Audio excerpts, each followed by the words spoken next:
Bom dia, tá começando mais um episódio da Lolere, seu podcast jurídico direto, prático e sem juridiquês. Eu sou o Victor. E eu sou a Cibele. E hoje, no Direito Público, a Comissão de Assuntos Econômicos do Senado abriu a auditoria do TCU sobre o caso Banco Master. E no eleitoral, a renúncia de Cláudio Castro deslocou a disputa no TSE do mandato para inegibilidade. No trabalho, o TST validou preparo recursal pago por terceiros. E no consumidor, um projeto quer impedir o cancelamento de plano de saúde durante tratamento contínuo. E na responsabilidade civil, o TST responsabilizou a empresa e município pela morte de um coletor de lixo em serviço. Então, bora pro episódio de hoje. Peguem um café, coloquem o fone e vamos entender como essas decisões estão moldando o direito no Brasil e no mundo.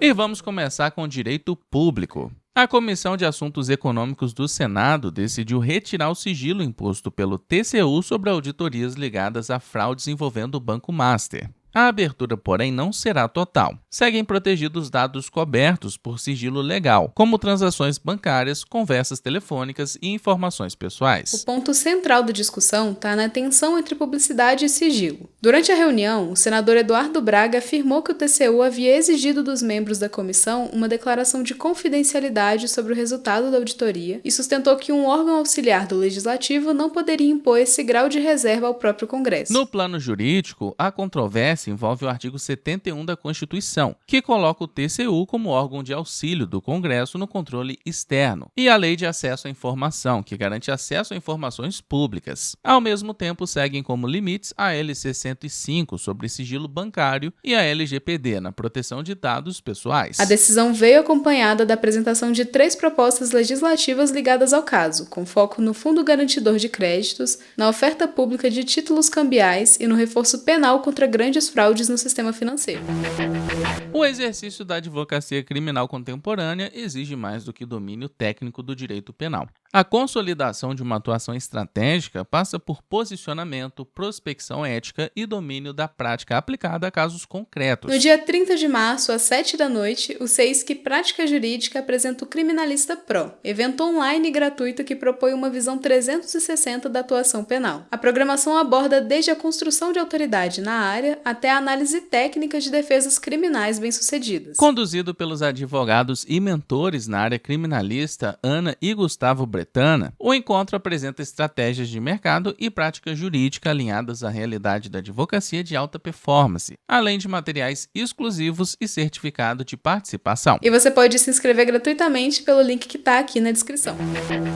E vamos agora com o direito eleitoral. Na véspera da retomada do julgamento no TSE, Cláudio Castro renunciou ao governo do Rio de Janeiro e anunciou que pretende disputar uma vaga no Senado. A saída ocorreu antes da sessão que analisaria recursos sobre cassação de diplomas e inegibilidade por suposto abuso de poder nas eleições de 2022. O caso envolve ações sobre contratações irregulares na Fundação CEPERJ, que, segundo as investigações, teriam fortalecido a campanha de reeleição de Castro. Em 2024, o TRE-RJ rejeitou o pedido de cassação, mas o tema chegou ao TSE por recursos do Ministério Público Eleitoral, de Marcelo Freixo, e da coligação A Vida Vai Melhorar. Até a retomada do julgamento, já havia 2 votos pela cassação dos diplomas, pela inegibilidade e pela realização de novas eleições para os cargos majoritários. Com a renúncia, uma eventual perda do mandato perde utilidade prática imediata, mas isso não impede a análise da inelegibilidade. Na prática, a disputa deixa de ser sobre permanência no cargo e passa a atingir diretamente a elegibilidade de Castro para 2026. Se a maioria acompanhar os votos já proferidos, a principal consequência será a inegibilidade por 8 anos.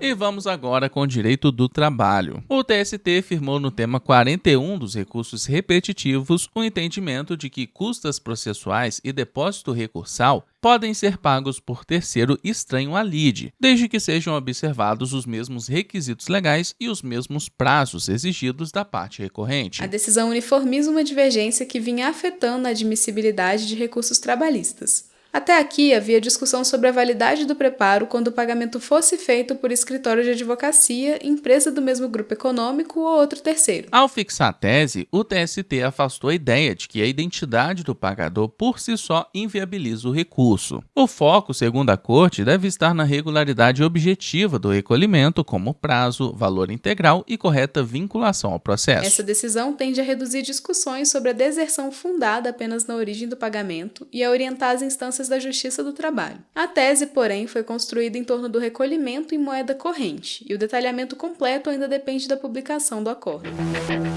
E no direito do consumidor, o Senado passou a analisar um projeto que pretende proibir o cancelamento unilateral de planos de saúde quando o beneficiário estiver em dia com as mensalidades e em tratamento médico continuado. A proposta é o PL 1139 de 2026 e ainda está em fase inicial de tramitação. O ponto central é ampliar a proteção do consumidor na continuidade do cuidado. Pelo texto, a operadora não poderá encerrar o contrato se a interrupção do tratamento representar risco relevante à vida, à integridade física ou de agravamento irreversível do quadro clínico. A assistência deverá ser mantida até a alta médica ou até a oferta de alternativa segura, contínua e equivalente. Hoje, as regras variam conforme o tipo de plano, e a proteção expressa já assegurada pela ANS se concentra principalmente nos casos de internação hospitalar. É justamente fora desse cenário que o projeto tenta avançar a alterar a Lei 9.656 de 1998 para vedar a suspensão ou rescisão unilateral em caso de adimplência e tratamento continuado em curso. Como a proposta ainda não passou pelas comissões, não há mudança imediata nas regras em vigor. E vamos com responsabilidade civil. A 7ª turma do TST condenou a RM Consultoria e o município de Extrema, em Minas Gerais, a indenizar a viúva de um auxiliar de coleta de lixo morto em acidente de trânsito durante o trabalho. O caso ocorreu em 2014, quando o empregado seguia na carona de um caminhão de lixo em direção ao aterro sanitário e morreu após o veículo colidir contra um poste. Nas instâncias anteriores, o pedido havia sido rejeitado. O entendimento era de que a empresa terceirizada não teve culpa direta, já que a perícia apontou boas condições do caminhão e atribuiu o acidente à perda de controle pelo motorista empregado do município. No TST, porém, a análise mudou de foco. Para o colegiado, a coleta de lixo urbano em caminhão com deslocamento em vias públicas expõe o trabalhador a risco acentuado, o que autoriza a aplicação da responsabilidade objetiva. Com isso, o tribunal também reconheceu a responsabilidade solidária do município. A empresa e ente público passam a responder juntos pelos danos morais e materiais, e o processo volta agora ao TRT3 para definição dos valores da indenização.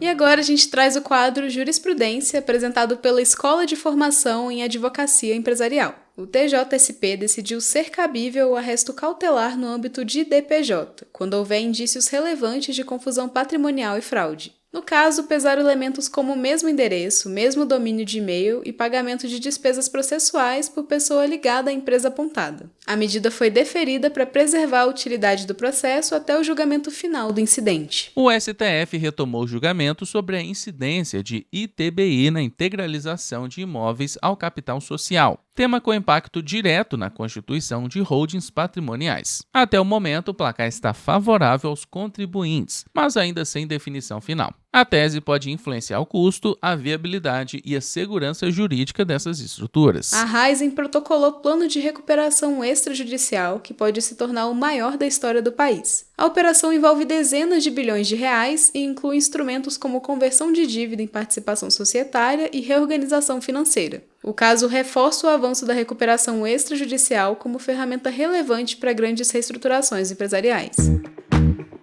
Então é isso, a gente vai chegando ao fim de mais uma edição. Muito obrigado por ter ficado com a gente até aqui. E eu quero agradecer a todo mundo que comentou na edição passada e bateu o ponto aqui com a gente. O Murilo, Alana, Thiago, Fabrício, Ana, Bela, Vinícius, Lucas, Shirley Gomes, Luiz, Brenda, Gabriel Dias, Diogo Lemos, Felipe Calou, Caroline e a Thaís, que falou o seguinte: iniciando amanhã ouvindo boas notícias enquanto me organizo para fazer audiência. Obrigado, meus amigos. Nós que agradecemos imensamente a participação de vocês, pessoal. O comentário de vocês faz muita diferença. E não esquece de seguir a gente no seu agregador de podcast favorito, ativar as notificações e também avaliar aqui com 5 estrelas. Aproveita para se inscrever na nossa newsletter jurídica, ela é gratuita e o link tá aqui na descrição. Compartilha também esse episódio lá nos seus stories e marca a gente no @lo.lere. Então é isso, se cuida, bom estudo e bom trabalho por aí.